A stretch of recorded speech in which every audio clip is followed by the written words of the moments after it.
Subscribe करें हमारे YouTube channel साधना gold को और पाएं वीडियोस सबसे पहले। बेल आइकन दबाना ना भूलें। काम चरित नारद सब भासे, यद्यपि प्रथम बरज से विराखे। बहुत समझाया था शंकर जी ने, पर नहीं समझे और जाकर भगवान नारायण से कह दिया कि प्रभु मैंने काम को, क्रोध को, लोभ को मैंने जीत लिया है। अब भगवान से कहा कि प्रभु सब आपकी दया थी, हमने सब जीत लिया। पहले तो कह दिया कि हमने जीत लिया और बाद में कह दिया कि आपकी दया थी। बहुत समझाया पर नहीं समझे। जब नहीं समझे ना तो परिणाम देखिए क्या होता है। भगवान समझ गए कि नारद जी का इलाज करना पड़ेगा, इनकी बीमारी जरा ज्यादा ही बढ़ गई है। अब नारद जी दर्शन किए, भगवान से मिले, चले गए। माता लक्ष्मी ने कहा कि प्रभु ये बताइए आपने नारद जी का अहंकार और क्यों बढ़ाया। भगवान नारायण ने कहा देवी, नारद जी को शंकर जी ने दवाई दी थी कि अहंकार का फोड़ा छोटा सा है, दवाई ले लेते तो बैठ जाता, पर शंकर जी की बात नहीं मानी और मेरे पास आए तो इनका फोड़ा बड़ा हो गया है। अब बड़ा हो गया है तो ऑपरेशन करना पड़ेगा। इतना भी बड़ा नहीं हुआ कि तुरंत ऑपरेशन कर दिया जाए। जब आप जरा लेट हो जाते हैं ना इलाज में तो डॉक्टर कहता है फोड़ा बड़ा हो गया है, दवाई दे के और उसे पकाता है। इसलिए पकाता, पक जाएगा, चीरा लगा देंगे, ठीक हो जाएगा। तो नारद जी का जो अहंकार का फोड़ा था ना, अब कुछ ज्यादा ही पक गया है। तब भगवान ने बिल्कुल ऑपरेशन थिएटर तैयार कर लिया। अब ऑपरेशन करेंगे। ऑपरेशन जरा सुनो कैसा। तुरंत भगवान ने विश्व मोहिनी एक नगर बसाया, तुरंत माया से एक नगर बसा दिया। उस नगर में एक राजा, उसकी एक बेटी विश्व मोहिनी। अब नारद जी ऊपर से जा रहे हैं और नारद जी ने देखा नगर बड़ा सुंदर है, तो नारद जी नीचे आ गए। नीचे आए तो वहां के राजा ने नारद जी का स्वागत किया। कहा महाराज मेरी बेटी का परसों विवाह है, जरा हाथ देखकर बताओ कि स्वयंवर में पति कैसा मिलेगा। अब नारद जी ने जब विश्व मोहिनी को देखा तो नारद जी ऐसे देख रहे हैं, पलक ही नहीं झपकाते, ऐसे देखते जा रहे हैं, ऐसे टुकुर टुकुर टुकुर टुकुर टुकुर। ये नारद जी हैं, कह रहे थे हमने काम को जीत लिया, और अब महिला को देखे हैं तो पलकें झपकने का नाम नहीं ले रहे हैं। अब विश्व मोहिनी को नारद जी ने टुकुर टुकुर देखा और हाथ पकड़ा कि जरा देखें कि इनका भविष्य कैसा है। तो नारद जी ने हाथ ऐसे पकड़ा कि छोड़ने का नाम ही नहीं ले रहे। अब नारद जी कह रहे हैं, जो ये ही बराई अमर सोई होई, समर भूमि ते जीत न कोई। जो इसे बरेगा उसे जीतने वाला कोई नहीं है। अब नारद जी समझ गए, क्यों ना मैं ही इससे विवाह कर लूं। अभी कामदेव को जला के, अभी कामदेव को पराजित किए हैं और तुरंत देखो भगवान की ऐसी माया है। तुम कह रहे हो ना हमने काम को जीत लिया। भगवान बोले अच्छा, मैंने अपने बल से, तुमने भक्ति के बल से जीता और अपना ठप्पा ठोक रहे हो। तुरंत भगवान ने नारद जी पे ऐसी माया चलाई कि नारद जी का मन बदल गया। बोले मैं विवाह करूंगा, पर इस लड़की से मैं विवाह, कितनी सुंदर है ये, मैं विवाह कर लूंगा। अब नारद जी के मन में लड्डू फूटने लगे, इससे विवाह कर लूंगा, एक घर बनाऊंगा, बच्चे होंगे, सुखी रहूंगा। सब गृहस्थी लोग सुखी रहते, बस मैं ही बाबा जी बना घूमता रहता हूं।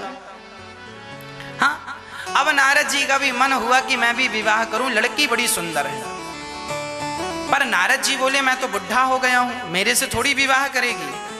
बोले एक उपाय है। क्या? बोले भगवान के। अच्छा, नारद जी का एक पक्ष मजबूत है, हर बात के लिए भगवान के पास जाते हैं, ये पक्ष अच्छा है। नारद जी तुरंत भगवान के पास गए तो आज भगवान देखो इतने कौतुकी हैं कि रास्ते में ही मिल गए। अरे नारद जी कहाँ? अरे प्रभु हम आपके पास जा रहे थे। अच्छा, हमारे पास किस बात के लिए? बोले आज हम आपसे आपका रूप मांगने जा रहे हैं। रूप? भगवान ने कहा ये रूप कैसे मांग रहे हो? नारद जी ने कहा प्रभु आज हमारा मन हुआ है कि हम भी विवाह करें और हम भी अपनी गृहस्थी बसाएं। बस घूमते ही रहते हैं, हम घूमते रहते हैं, अच्छा नहीं लगता हमें। अब हम भी अपनी पत्नी के साथ सेटल होना चाहते हैं। हमारे भी बच्चे होंगे, घर होगा, एक बढ़िया घर बनवा लेंगे 100-200 गज में और वहीं आनंद से रहेंगे। भगवान बोले तो शादी विवाह में फिर हम क्या मदद करें? बोले आप अपना रूप हमें दे दो। अपना रूप कैसे?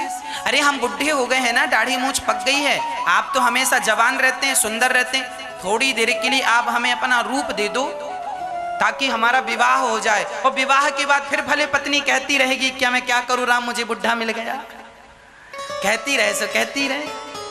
जब तक शादी नहीं हो जाती तब तक के लिए मैं जवान दिखूं। इसीलिए आजकल आपने देखा होगा शादी के समय लोग कितनी लिपाई पुताई कर लेते हैं। शंकर जी ने कहा और नारद जी ने कहा आपन रूप देहु प्रभु मोही, आप अपना रूप हमें दे दीजिए। भगवान से नारद जी ने कहा जेहि विधि नाथ हो ये हित मोरा, कराहूं सुबेगी दास मैं तोरा। नारद जी ने यहाँ एक बात अच्छी कह दी। नारद जी ने कहा हे विधाता मैं आपका दास हूँ, जिसमें मेरा कल्याण हो वह काम आप कीजिए। नारद जी ने यहाँ क्या कह दिया? जिसमें मेरा, यदि विवाह करने से मेरा कल्याण हो तो विवाह करवा दो, और विवाह ना करवाने से मेरा कल्याण है तो विवाह ना। जैसे मैं मेरा, इसीलिए भगवान से कभी अपने मन की नहीं मांगनी चाहिए भगवान हमें ये दे दो, भगवान ना। भगवान से ये कहो जो मेरे लिए अच्छा हो वो आप दीजिए। मुझे नहीं पता कि मेरे लिए क्या अच्छा है, मैं तो नादान बालक हूँ, मुझे थोड़ी खबर है कि मेरे लिए कौन सी चीज़ अच्छी है कौन सी चीज़ बुरी है। छोटे छोटे बच्चे माँ बाप से कहते हैं हमें गर्म दूध पिलाओ, तो क्या गर्म दूध पिलाती है माँ? अरे ठंडा करके, माँ को पता है, बच्चा ये नहीं जानता गर्म ठंडा क्या होता है, पर माँ तो जानती है ना। तो जैसे मैं मेरा हित हो, तब भगवान ने कहा जेहि विधि हो यही परम हित, नारद सुनहु तुम्हार, सोई हम करव नयान कछो, बचन नम्रशा हमार।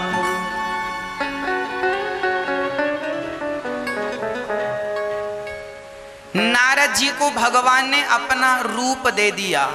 अच्छा, पहले गांव में ऐसे ही होता था, लड़की वाले लड़के को देखने आते थे ना तो लोग पड़ोस से सोफा मंगा के ले आते थे, ताकि लड़की वालों को लगे कि भाई इनके घर सोफा भी है। कूलर वगैरह मांग कर गाड़ियां ले आते थे, बाहर खड़ी कर लेते थे, ये बताने लड़की वालों को ना बेवकूफ बनाने के लिए कि सुनो जी हमारे पास गाड़ी है। और जब शादी हो जाएगी तो फिर बाद में तो हो गई शादी, अब कौन कुछ बोलने वाला। पहले ऐसा होता। नारद जी भी कुछ ऐसी कर रहे हैं, अपना वाला रूप हमें दे दो। भगवान ने दे दिया। कौन सा वाला? भगवान के तो सारे रूप हैं, 84 लाख योनियां हैं, सारे रूप भगवान के हैं। हरि अनंत, हरि कथा अनंता। तो भगवान ने अपना बंदर वाला रूप दे दिया, नारद जी को बंदर बना दिया। अब सब लोग तो नारद जी को नारद जी के रूप में देख रहे हैं, लेकिन विश्व अब दूसरा दिन आया, भगवान ने नारद जी को अपना रूप दे दिया बंदर वाला। अब नारद जी बंदर जैसे लगने लगे। अच्छा, अब चले नारद जी विवाह करने, और थोड़ा सा अच्छे कपड़े पहन के जा रहे हैं। आज बीणा उतार के किनारे रख दी है, हाँ, और सज धज के नारद जी जा रहे हैं। और दूसरे दिन क्या था कि विश्व मोहिनी का स्वयंवर था, बड़े बड़े राजा आए थे, सिंहासनों पर बैठे थे, और विश्वमोहिनी माला लेकर चल रही थी। जिसके गले पे माला डाल देंगी वह उसका पति हो जाएगा। पहले स्वयंवर होता था, स्वयं से वर्ण करने की छूट थी। तो वहां पर नारद जी गए और जिस लाइन पे विश्वमोहिनी जा रही थी, तुरंत नारद जी वहां जाके कुर्सी पे आगे बैठ गए और विश्वमोहिनी से कहने लगे, आ जाओ इस तरफ, आ जाओ, हम बैठे हैं, आओ इस तरफ। अब विश्वमोहिनी माला लेके गई और देखा तो राम राम बंदर। विश्वमोहिनी को बड़ा बुरा लगा, हे भगवान, मैं इतनी गई गुजरी हूं कि मेरे विवाह में बंदर भी आए हैं। अब विश्वमोहिनी ने उस लाइन को ही छोड़ दी और दूसरी लाइन तरफ चली गई माला लेके। नारद जी को लगा हो सकता है इन्होंने मुझे अच्छे से देखा नहीं है। अब नारद जी तुरंत इस लाइन से उठे, उस लाइन में जाकर बैठ। देखो नाच रहे हैं नारद जी, और अभी कह रहे थे हमने काम को जीत लिया, और देखो अभी ये काम के चक्कर में नाच रहे हैं कि नहीं। इस लाइन को छोड़कर अब उस लाइन में जाकर बैठ गए। वहां जाकर बैठे, विश्वमोहिनी आई और उन्होंने देखा, हे भगवान, विश्वमोहिनी ने कहा ये बंदर तो पीछे ही पड़ गया।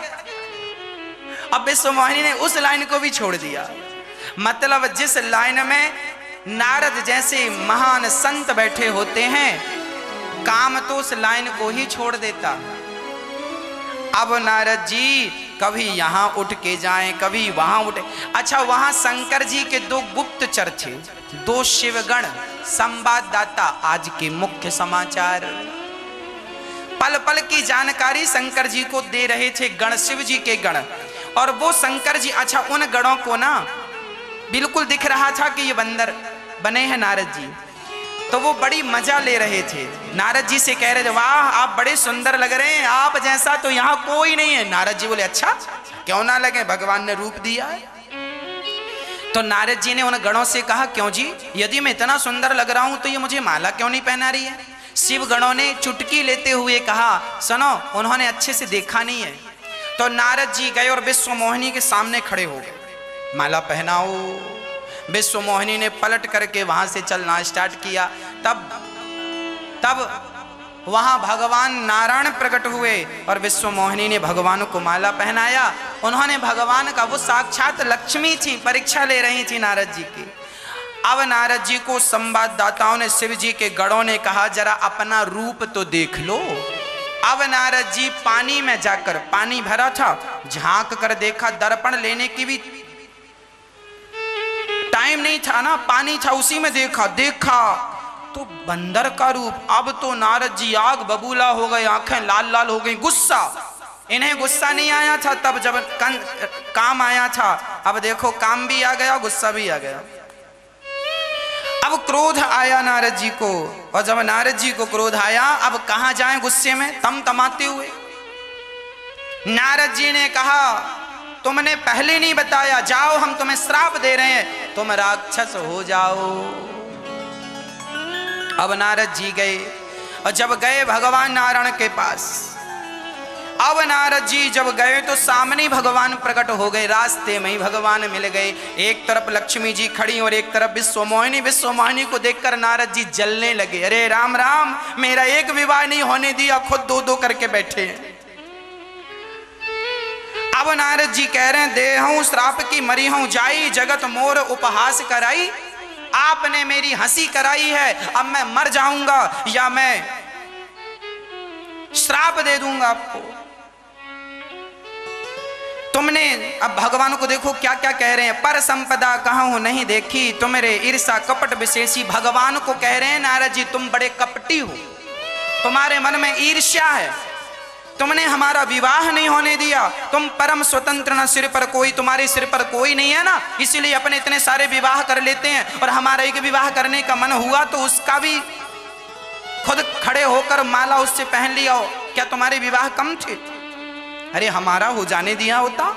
अब नारद जी आग बबूला, श्राप दे दिया, जाओ, मुझे बंदर बनाया है, आपको भी बंदर की जरूरत पड़ेगी। आप जैसे मैं स्त्री के वियोग में तड़प रहा हूं, तुम भी अपनी इस पत्नी स्त्री के वियोग में तड़पोगे। जाओ धरती पर, जाओ मनुष्य बनकर। श्राप दे दिया नारद जी ने। और जब श्राप दिया तब भगवान ने सारी माया हरण कर ली, अर्थात समेट ली। और जब माया समेटी तो नारद जी का ज्ञान खुला। नारद जी ने कहा, हे भगवान, कितना बड़ा अपराध हो गया, मैंने अपने भगवान को श्राप दे डाला, मैंने अपने भगवान को श्राप दे दिया। चरणों में गिर पड़े, प्रभु मृषा हूँ मम श्राप कृपाला, मम इच्छा कह दीन दयाला। भगवान ने कहा, ये मेरी ही इच्छा थी, आपका श्राप मैं सिरोधार्य करता हूँ। नारद जी, इसमें आपका कोई अपराध नहीं है, नारद जी इसमें आपकी कोई गलती नहीं है, आपने जो श्राप दिया वो मुझे स्वीकार है। अब जरा इसके आध्यात्म विषय को समझते हैं। ये कथा क्यों आई, नारद जी क्यों मोहित हुए, इस कथा से यह समझ लेना चाहिए कि अपने आप को कभी ज्ञानी ना समझना चाहिए। हम जो भी हैं, हम अपने बल से नहीं हैं, हम सदा भगवान के बल से हैं। भगवान जब चाहें तब तुम्हारा सब कुछ हरण कर सकते हैं, जब चाहें जब तुम्हें माला माल बना सकते हैं। ये तुम्हारी जो जय जयकार हो रही है, ये तुम्हारा जो धन दौलत बढ़ रही है, ये जो तुम्हारा परिवार बढ़ रहा है, ये तुम्हारी मेहनत से नहीं, ये भगवान की कृपा से बढ़ रहा है। इसीलिए उनकी कृपा का अनुभव करते रहो, उन्हें भूलिए मत, उन्हें बिसारिए मत।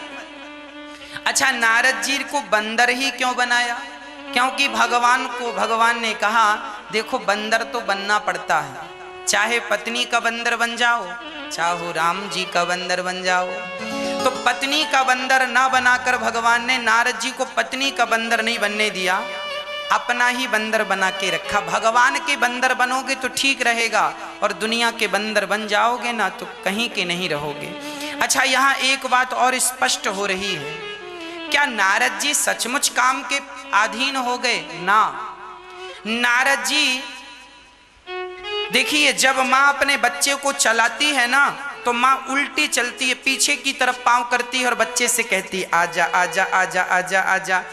किसी ने माँ से कहा, क्यों माँ तुम उल्टा क्यों चल रही हो, क्या तुमसे सीधा चलना नहीं आता? माँ ने कहा, मैं उल्टा इसलिए चल रही हूँ ताकि मेरा बच्चा सीधा चलना सीख जाए। नारद जी ने आज उल्टे काम इसीलिए कि उल्टे मतलब एक स्त्री पर मोहित हो गए। नारद जी ये कह रहे हैं कि मेरे जैसा व्यक्ति जो दिन रात नारायण नारायण जपता है, मैं एक पल के लिए जरा अहंकार क्या ले आया, मेरी ये दुर्दशा हो गई। तो तुम सामान्य प्राणी, रत्ती भर अहंकार ना करना, नहीं तुम्हारी क्या हालत होगी। तुम ये बात समझ लो, ये बात हमें और आपको समझाने के लिए नारद जी ने ये लीला रची है। हम सीधे चलें, इसलिए हमारे आचार्यगण उल्टा चल के हमें कई बार उपदेश करते है ना। इस कथा का एक और गूढ़ रहस्य है, वो भी मैं आप तक पहुंचाना चाहता हूं। अच्छा, एक बात बताओ, नारद जी की इच्छा थी कि मेरा विवाह हो जाए, और भगवान की इच्छा थी कि नारद जी का विवाह ना हो। अब आप बताओ कि आप लोग भी कई बार ये कहते हैं, हे भगवान मुझे मेरा ये काम हो जाए, और भगवान कहते हैं ना ये काम नहीं होगा तेरा। आप कहते हैं मेरा ये काम हो जाए, और भगवान कहते हैं ना ये काम ना होगा। तो अब बताओ, आपका सोचना सही है या भगवान का सोचना? बताओ, नारद जी का सोचना सही था या भगवान का सोचना सही था? नारद जी यदि गृहस्थ में चले जाते तो नारद जी की भक्ति सब कुछ चला जाता। भगवान नहीं चाहते थे कि उनके भक्त का पतन हो, इसीलिए भगवान ने उन्हें बंदर बना दिया। जिस प्रकार तुम्हारा कल्याण होगा, भगवान उस प्रकार का काम करेंगे। तुम्हारा, जैसे कि तुम कह रहे हो कि हमारा ये वाला काम हो जाए, पर भगवान को पता है कि यदि तुम इस काम को करोगे तो तुम्हारा बड़ा नुकसान हो जाएगा, तो भगवान पहले से ही वो काम नहीं करते। उदाहरण के लिए समझिए, एक आदमी स्टेशन गया, जैसे ही पहुंचा उसकी ट्रेन निकल गई। अब वो भगवान को गालियां देने लगा, हे भगवान मैंने इतनी पूजा की, ऐसे तो 12-12 घंटे ट्रेनें लेट होती हैं, आज 2 घंटे 2 मिनट लेट नहीं हो सकी, हो जाती तो मेरा लाखों का नुकसान ना होता, बड़ी मीटिंग थी, बड़ा इमरजेंसी जाना था। अब वो लगा रोने, छाती पीटने, एक ही ट्रेन थी और वो भी छूट गई, अब मैं भगवान का भजन नहीं करूंगा। इतना विश्वास था भगवान पर, वो मेरी ट्रेन छूट गई, मेरा काम भगवान ने नहीं किया। तभी सूचना आई कि जो ट्रेन अभी अभी गई है उसका एक्सीडेंट हो गया, बहुत सारे यात्री मारे गए। अब वो आदमी स्टेशन में जब सुना कि यात्री मारे गए तो नाचने लगा। किसी ने कहा क्यों नाच रहा है? बोले भगवान का धन्यवाद दे रहा हूं, यदि मैं ट्रेन पर बैठा होता तो मेरा भी एक्सीडेंट हो जाता, छूट गई ट्रेन। मतलब भगवान का भी इसमें कोई ना कोई हित ही था, तुम्हारे प्रति कोई अच्छा भाव था। भगवान सदा आपका हित सोचते हैं और हमें लगता है कि हमारे साथ बुरा हो रहा। नारद जी के विवाह ना होने में नारद जी का कल्याण था और भगवान ने विवाह ना करके नारद जी का ही भला किया है। तुम्हारा काम भगवान कर दें तो भी तुम्हारा कल्याण है और ना करें उसमें भी भगवान की कृपा ही समझनी चाहिए। हर पल हर क्षण भगवान की कृपा को महसूस करते रहना चाहिए।